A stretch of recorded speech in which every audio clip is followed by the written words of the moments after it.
Ao rebaixar a nota de crédito do Brasil de BB para BB, a Agência de Classificação de Riscos Standard & Poor's colocou o país em um grupo onde estão Bangladesh, Costa Rica, Geórgia, Guatemala, República Dominicana, Honduras e Macedônia.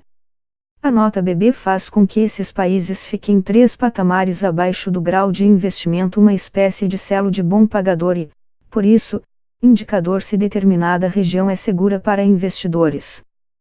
Sem esse selo, fica mais difícil, por exemplo, captar recursos no exterior.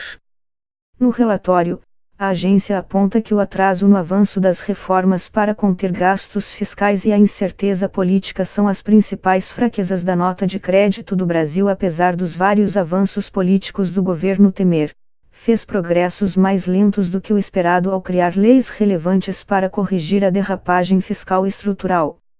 Atrasos no avanço das medidas fiscais corretivas, essenciais para encarar uma das principais fraquezas da classificação do Brasil, juntamente à incerta perspectiva política após as eleições presidenciais de 2018, refletem a fraca efetividade da classe política do Brasil em formular políticas públicas, escreveu a SIP.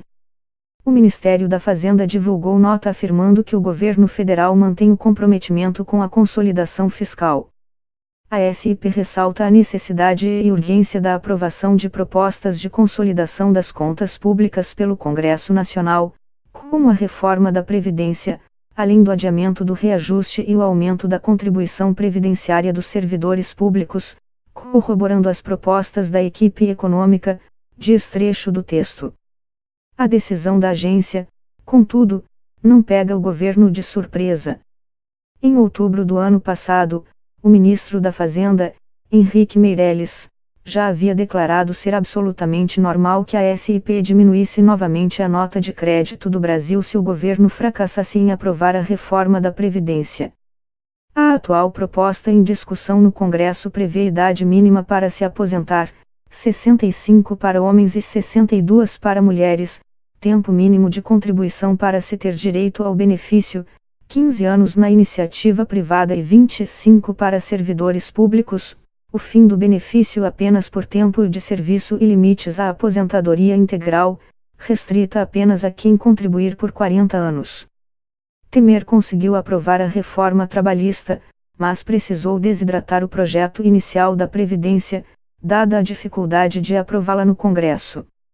Além disso, a análise ficou para este ano. Segundo especialistas, o fato de 2018 ser um ano eleitoral dificulta ainda mais a aprovação de uma mudança nas regras da aposentadoria.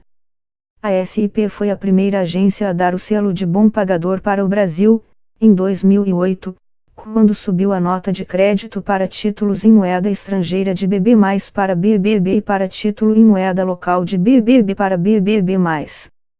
Também foi a SIP a primeira a rebaixar o Brasil, em setembro de 2015, tirando o país do grupo de nações consideradas de pouca possibilidade de inadimplência. A perda do grau de investimento tende a enxugar e encarecer o crédito, ou seja, o dinheiro disponível para empréstimos, para um país e para as empresas ali sediadas. Esse rebaixamento também contribui para uma saída de dólares e o enfraquecimento da moeda local. No mesmo comunicado, emitido na terça-feira para explicar o novo rebaixamento, a SIP manteve como B a nota para crédito a curto prazo, mas mudou a perspectiva de avaliação do país de negativa para estável. Isso indica uma menor possibilidade de novo rebaixamento. Isso reflete os pontos fortes da política externa e monetária do país, que ajudam a compensar uma fraqueza significativa, uma economia com perspectivas de crescimento menores do que seus pares e nossa visão de que a eficácia da formulação de políticas em todos os ramos do governo enfraqueceu, disse a agência de classificação no documento. A SIP também assinalou que os escândalos de corrupção que atingiram a classe política brasileira fizeram com que vários políticos perdessem a credibilidade e aumentaram as chances de candidatos menos experientes disputarem as eleições de 2018. O que salienta riscos para montar coalizões e aprovar leis difíceis. Segundo a agência, os escândalos de corrupção também criam incertezas para os grandes partidos, como o PT e o PSDB. As incertezas em torno do resultado da eleição, em nossa opinião, tornam menos provável que um novo presidente com sólido capital político possa, rapidamente, promover mudanças na Constituição para aliviar significativamente os gastos e estrangulamentos de receitas, assinalou a SIP.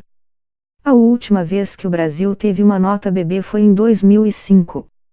Apesar de estar no grupo de Bangladesh, o país está na frente de países como Argentina, B+, Grécia, B, e Equador, B, quando comparadas as notas para títulos em moeda estrangeira de longo prazo.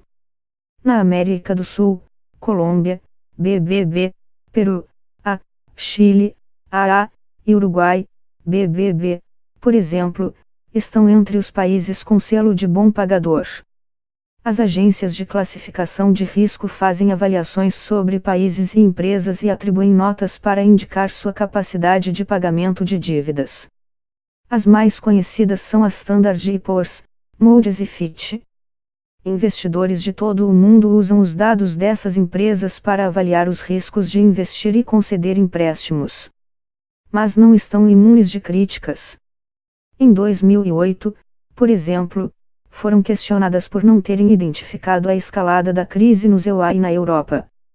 Há ainda críticas sobre os critérios usados para classificar os riscos e quem regula esse tipo de empresa que normalmente tem entre seus clientes países e empresas que avalia.